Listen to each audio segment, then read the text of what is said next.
Hey Waffle Gang, I do hope you're well. My name is Mark and today we're checking out some more relationship stories. And if you do love a Reddit story, why not consider hitting that like, that subscribe, maybe that notification bell too. And let's crack on with today's first story. Now, today's first story comes from a throwaway account who says, my girlfriend, 26 female, had a sudden change of heart after 6 months of what was an amazing relationship. And I, 27 male, don't know how to handle it. So, it's a bit of a long story for a short relationship, but I'll try to keep it brief. I met her one night at a bar and we hit it off instantly. We started seeing each other up to 3 times a week, then it went up to nearly every night. We couldn't stay away from each other, typical honeymoon period stuff. After about 3 months of this, she asked me to move in with her. At first, I had my doubts. This was way faster than I was anticipating, but she's the kind of person that doesn't make these decisions on a whim. So I reckoned she had thought hard about it. I thought I'd take the risk, because if it isn't meant to be, I'm mature enough to handle it and move on with my life. Past experience has equipped me well with this kind of scenario. So I move in, and everything just gets better. We're both head over heels with each other and we both have very similar interests. Our lives transformed overnight. We had more active social lives and when we were lazing at home we would discuss what other plans we had in mind. We would talk hypothetically about the future. We discussed getting pets. I fell in love with her so very hard. We traveled to Geneva and Crete together for holidays and they were both awesome. We lived well together and we never had an argument. Then last week she traveled away for a week to do some training for her new promotion. It's a big company, so most of her colleagues were there too. When she came back, it was Friday and her birthday. I spoiled her because I enjoyed doting on her. 26 red roses, one for each year of her life, a Swarovski bracelet, chocolates and dinner at an exclusive restaurant in London. We get back at home that night and we have a talk. She feels confused, she feels under pressure and she doesn't know what she wants anymore. I assumed she was just having cold feet and this would pass, nothing we couldn't work on. But I've recently moved out of the flat to give her space anyway, on a trial basis. We were supposed to travel to Munich for a weekend soon and then travel to South Africa early next year. But now she's not even sure about that. Tickets are already booked and everything. Now I have no idea how to play it. I'm scared that if I give her too much space, she may just decide to call it off. If I fight harder to be in her life, I may push her the other direction. The optimist in me says that all she needs is space and time, and things will come right once she realizes that what we had was special.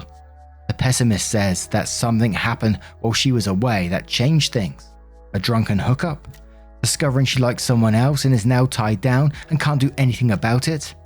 I don't know, and I don't really want to know, even if it would answer a lot of questions. She says she still loves me, but after a sudden change in behavior, I'm really struggling to believe that. We've never even had an argument before now. There was no way I could see this coming. She even says that I've done nothing wrong, but our communication has dwindled to a couple of texts a day. And as cool as I'm playing it, I miss her terribly. I know it moved too fast and we got too comfortable, but I don't think that's a valid reason to potentially end something great. How do I fight for her?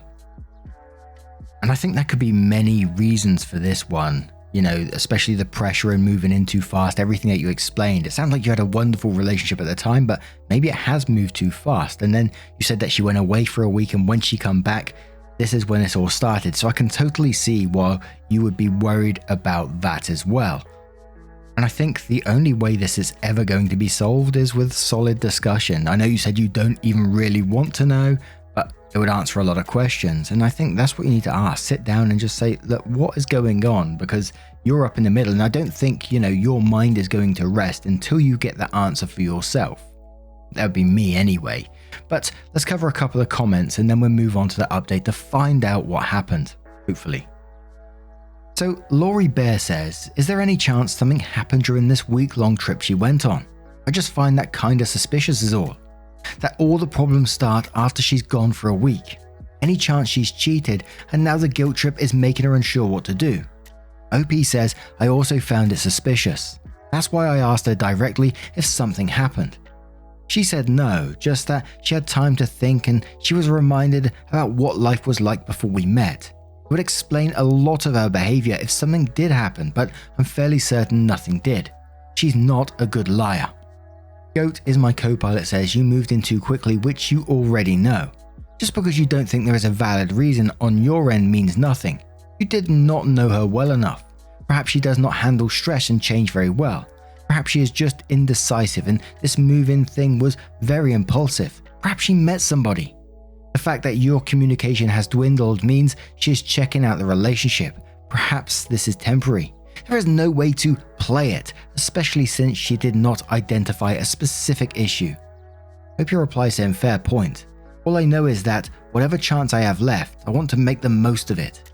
It's just difficult to believe one's emotions can change so drastically in such a short time. But we just have to see how it goes.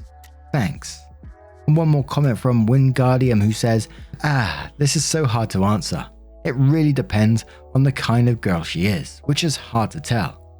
I'm the kind of girl who wants to be reassured, but I've met many who are quite the opposite. I think your best bet is to give her the space she needs, but not too much, if that makes sense. Are the two of you still on speaking terms, like good morning, how are you, etc.? Hope he replies saying, yeah, we are. I've organised to have lunch with her on Friday. I don't want to talk about all this stuff necessarily because that's all we've really done since this weekend. I just want to have some fun and enjoy each other's company again. If I inevitably move out, I want to prove that it won't change the way I feel about her. So then OP went on to update the post, which says, so I'm writing this because I'm not sure what else I can do at the moment. I've come here to share my feelings as sort of cathartic release. When I last posted here, it was because I wasn't sure how to handle my girlfriend's sudden change of heart. I'd give anything to still be at that place, and here's the link. It's a long story, so I apologize for the long post in advance. As a quick recap, my girlfriend of 6 months went away for work. She was gone for a week. When she came back, I spoiled her for her birthday. Presents, roses, dinner at a great restaurant. At the end of the night, she told me that she was feeling overwhelmed and that she needed space. Very out of character of her because she was still texting me and telling me that in the first half of her week away. I was genuinely distraught that an amazing relationship was about to end, and I had no clue why. But it gets worse. So much worse. I moved out and gave her space. I saw her once for lunch where she told me she wanted to go on a break. I convinced her that it would be a mistake, seeing as we hadn't even tried to resolve any issues yet and I'd only been out of the house for 3 days. I managed to get her to agree to dinner a couple of days later. Date night rolls around and she's ignoring my messages and calls. I wasn't being persistent, but I did earnestly try to get an answer from her as to whether or not I'd be seeing her. Not a word from her. I knew she had the flu, so I got a little worried but told her to get in touch when she was ready to talk. The next day I get a message from her friend consoling me about my girlfriend and asking how I was. I thought she was talking about the relationship at first, but then I started to worry. I asked if my girlfriend was okay. I then got the call. She had been rushed to the hospital and was put straight into intensive care. She'd been diagnosed with meningitis, but they only figured out which strain it was a day or two later. Bacterial. That's why she wasn't responding to my messages or answering my calls. She was too busy fighting for her life. Fortunately, they got her to the hospital in time. They don't expect any brain damage, but will only know once she's able to hold a conversation, which will be a good couple of days, if not weeks, down the line. She got moved out of ICU yesterday, so she is improving, which is the best thing out of the situation. Sadly though, when I got rushed through back to her flat, I knew her parents were staying there. They had some news to share with me. My girlfriend had been in touch with them, telling them she had decided to break it off with me only 3 days before she fell ill. She didn't give any reasons for her decision, so they asked me to move all my stuff out of the flat. I'd only moved out on a trial basis. They told me that they didn't want me seeing her. I'm not allowed to make contact with her while she's getting better, and I only get an update once a week, until this Friday. After that, I was told it's up to her to let me know how she is. I don't even know what hospital she's in. I still love her. My feelings have never changed throughout all of this, but it's the single most painful thing in my life so far. Knowing that she's so ill, and knowing that I can't help or support her in any way. I know why her parents did it, and I respect it. her health is the top priority at the moment. Obviously, I care whether we manage to work things out or not, but she comes first, and if my being around her will upset her, I need to stay away. As you can imagine, my head is filled with questions. The biggest one right now is, was she in the right state of mind when she made these decisions? As I know the sickness can incubate for a couple of days, even up to a week before it all comes crashing down. It would explain the change in her behavior, heightened anxiety, feeling confused about everything, particularly our relationship. I feel selfish for thinking these thoughts, but it's the lack of closure that's getting to me. If I knew for a fact that this is what she wanted, I could focus on moving on. But even if that was the case, how could I possibly leave her in a state like this? I've done everything I can. I've removed myself from the situation as much as possible. I've reached out to her friends and asked them to speak on my behalf when she asks where I am. Tell her that I still love her and that if I could, I'd be with her right now. And when she's ready to see me again, she'll get in touch. I just want her to be happy and healthy, whether that's with me or not. Apologies for the long post, and if you read it all, thanks for your time. Edit. She's all right. She's been released from the hospital and is going back with her parents to recover. She still has a way to go to recover. She has a chest infection and they suspect liver cirrhosis as well. Some things I feel I need to clarify. I know that bacterial meningitis incubates 3 to 7 days before someone needs to be hospitalized. I've clarified with several doctors. I'm not saying that her doubts were caused by this sickness, but more questioning whether her decision to end things without trying to work them out in any way may have been impacted by it. When I saw her 2 days before that, I thought that something was wrong, but couldn't put my finger on it. Just assumed that her anxiety and the flu had put her in a bad place. She did only talk to her folks about it the day before being taken in. I've asked her twice about her cheating on me while she was away, and her reaction didn't bring about any suspicion. So unless she's a pathological liar, I'm certain she was telling the truth. I usually have a good read on people and can pick up on lying fairly easily. As to whether she was actually in hospital or not, there is absolutely no doubt there. Her father lives abroad and her mother lives 6 hours drive away. They are very straightforward people, so there's no way they would drop everything and come down just to help with some elaborate breakup plan. And her friends would never have been a part of it either. They are all morally minded people. She actually called me yesterday. She wanted to let me know how she was and apologize for everything that happened in the past week. I told her not to stress and not to apologize and that she's the number one priority and that she needs to focus on getting better. I gave her an opportunity to confirm the breakup without actually mentioning what her parents said, and she didn't take it. We've agreed that she's still too weak to discuss the relationship, so we're just hitting the reset button / putting things on hold until she feels strong enough to discuss it. It would have been easier for her to call everything off right then and there, but she didn't. So communication is still open at least. And I know that the relationship will most likely end anyway, but at least you have the opportunity to think things through clearly. And I'll be able to get some closure, but for now, she just needs to rest up. I'm so incredibly happy that she's on the mend. That's all that matters. In terms of a relationship, now I know she's getting better. It's actually easier to move on. I was just so worried about her that I forgot about myself. Now, I'm not even going to try and go down that medical route with the meningitis and stuff like that. I'm too stupid for that.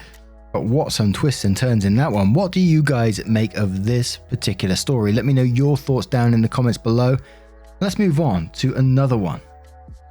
Now, our next story is coming from the pro revenge category. I don't usually do a full pro revenge video, so I thought I'd just add it in here. Hope that's okay. Hope you join me for it. And it's from Jeremy R. Cook. It's a tree law story. Tree law. Say it with me. Tree law. And it's titled EK chops down my tree and costs her £500,000 or $700,000. It's been 2 years and I can finally post about this. This is juicy, so get ready. I'm ready. Background information. We live in an old and big manor that has been split into 3 attached houses. The houses are about 150 years old and were built around 5 huge giant sequoias, which were about 200 years old. In the UK, giant sequoias are very rare and the 2 in our garden up the house price by about £60,000. We live next to 2 really nice neighbours and 1 young couple and 1 old couple. The story. Unfortunately, our old neighbors passed away, so their child and the family moved in. Let's call her Jo. Jo was instantly a pain in the ass. We had been sharing chickens with the previous neighbors and Jo agreed to keep sharing them. However, on a night she would constantly forget to put them away, so we would have to check them every night anyway. One night, her little brats thought it would be funny to open our personal duck pen in the night, which leads to a mass slaughter. Later, the chickens went the same way. About 2 years ago, there was a storm and one of her sequoias somehow fell over and died. They were distraught, understandably, but from then on, the jealousy started. She would constantly complain about how lucky we were to have 2 sequoias in our garden and how our sequoia was making too much shade in their garden. It wasn't. Anyway, we just thought it was Jo being a pain. There were a few dry threats like they will chop it down or maybe the next storm it will blow down. Until we came back from a holiday to France to find a huge 6-meter stump and nothing else. I mean, how the fuck do you get rid of a 100-foot tree in like 2 weeks? 2 of our old British oak trees had been crushed as well. My mum and sisters were crying. My dad was red in the face and we had no evidence Jo had done it.